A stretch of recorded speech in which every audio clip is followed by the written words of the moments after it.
मांडला समानतेचा मुद्दा, इक्वॅलिटीचा मुद्दा महत्वाचा आहे। इकडे सत्ताधारी पक्ष असेल, सीएम असेल, पीएम असेल, यांना प्रायोरिटी दिली जाते प्रचाराला। आणि प्रचाराला म्हणजे 10-10 तास विमानतळ ब्लॉक केले जातात, सगळ्या यंत्रणा वापरले जातात, तशा सुविधा विरोधी पक्षाला दिल्या जातात। आणि पंतप्रधान असो, हा देशाचा पंतप्रधान असतो, त्यांनी एका पक्षाचा प्रचार करू नये, अशा प्रकारची भूमिका मी याच्यामध्ये मांडलेली आहे। जर तुम्हाला वन नेशन वन इलेक्शन एवढं आहे तर मागच्या काळात हरियाणा, झारखंड निवडणुका झाल्या त्यावेळेस महाराष्ट्राच्या निवडणुका होऊ शकत होत्या, परंतु केंद्राचं निवडणूक आयोग महाराष्ट्राच्या निवडणुका वेगळ्या घेतल्या त्यांनी आणि झारखंड आणि हरियाणाच्या स्वतंत्र घेतल्या होत्या। आपण या महाराष्ट्रात लोकसभेच्या वेळेस बघितलं तर बूथ अरेंजमेंट सुद्धा नीट होऊ शकली नाही, बूथवर पाणी नाही, बसायची व्यवस्था नाही, सावली नाही, सगळ्या महाराष्ट्रात अशा पद्धतीने अस्ताव्यस्त होतात ते।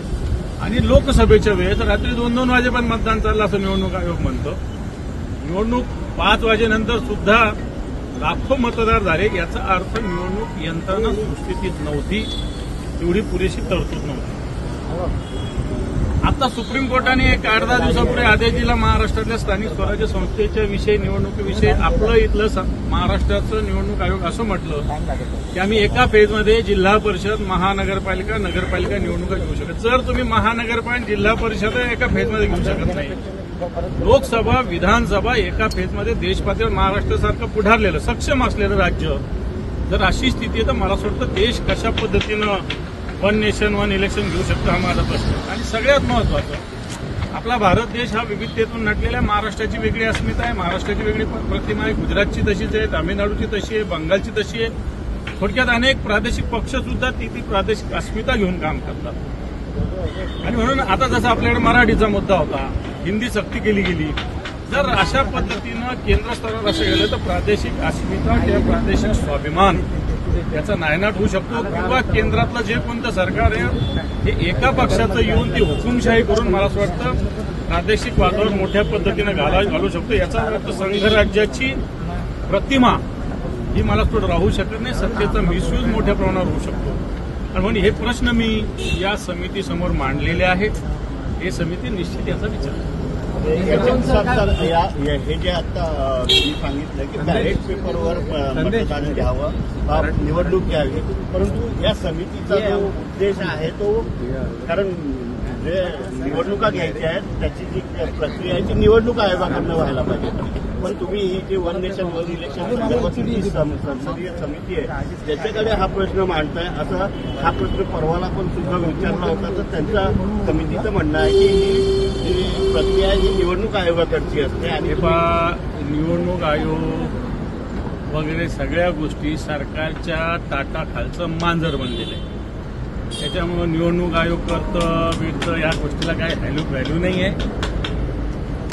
केंद्र सरकारने ठरवलं तर मला असं वाटतं या गोष्टी होऊ शकतात। मग तुम्ही वन नेशन इलेक्शन कमिटी यायची काय गरज आहे? मग निवडणूक आयोग ठरवेल ना, केंद्राने प्रस्ताव करा, निवडणूक आयोगाला पाठवून द्या, कशात चर्चा करतात? चर्चेतला भाग आम्ही मुद्दा मांडला, लोकांच्या मनात मी मतं देतो त्याच्याच विषयी साशंकता आहे, तर मला असं वाटतं पुढच्या प्रोसेसला काय महत्व आहे?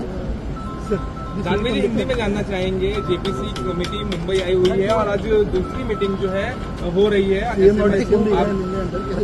देखो, हमने ये जो joint parliamentary committee one nation one election के बारे में हुई, इसमें हमने हमारे मुद्दे रखे हैं। सबसे पहले मुद्दा है पारदर्शिता का है।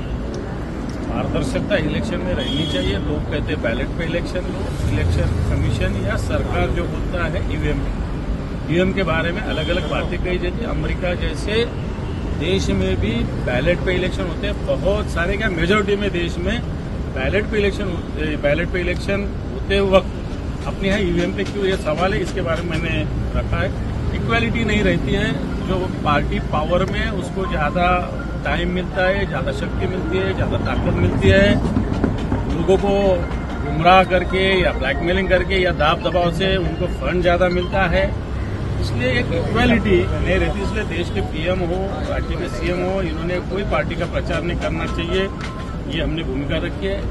अगर हरियाणा, झारखंड का इलेक्शन हुआ उस टाइम महाराष्ट्र का इलेक्शन हो सकता था, लेकिन इलेक्शन कमीशन ने नहीं लिया। ये क्यों नहीं लिया? तो वन इलेक्शन वन ये बात करते हैं तो फिर ये 3 स्टेट के भी इलेक्शन तुम साथ में नहीं रह सके, बाद में महाराष्ट्र क्यों ले? इसका मतलब कोई इंटरेस्ट उनका था।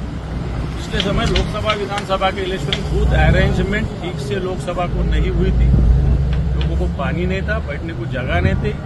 विधानसभा के वक्त वोटिंग रात को 11-11, 12-12 बजे तक चली। तुम ये सब प्रीलिम बातें नहीं कर रहे हो, तुम वन इलेक्शन वन नेशन बात कर रहे हैं।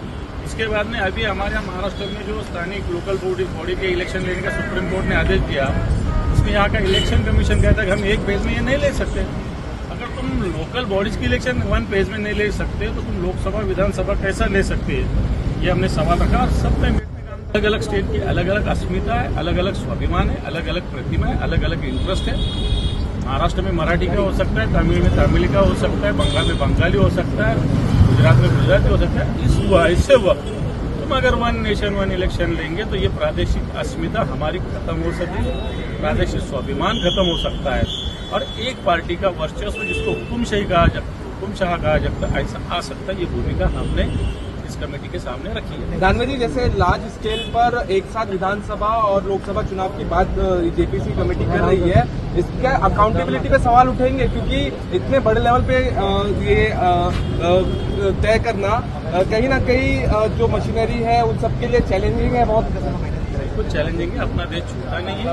कई जगहों तो अभी भी 4-4, 5-5 दिन पैदल चल के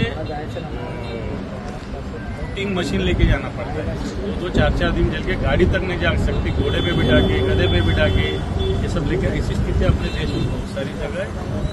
वन नेशन वन इलेक्शन, इसमें अभी 2/3 मेजोरिटी लगती है, आधे स्टेट की परमिशन लगती है, बहुत बड़ी लंबी प्रोसेस है। मैं समझता हूँ ये सब one nation one election Bharatiya Janata party को अपने हुकुमशाही देश में लाने का एक प्रयास। एक तर्क ये दिया जा रहा है कमेटी की तरफ से कि अगर एक साथ इलेक्शन कराए जाएंगे, one nation one election implement होगा तो 5 लाख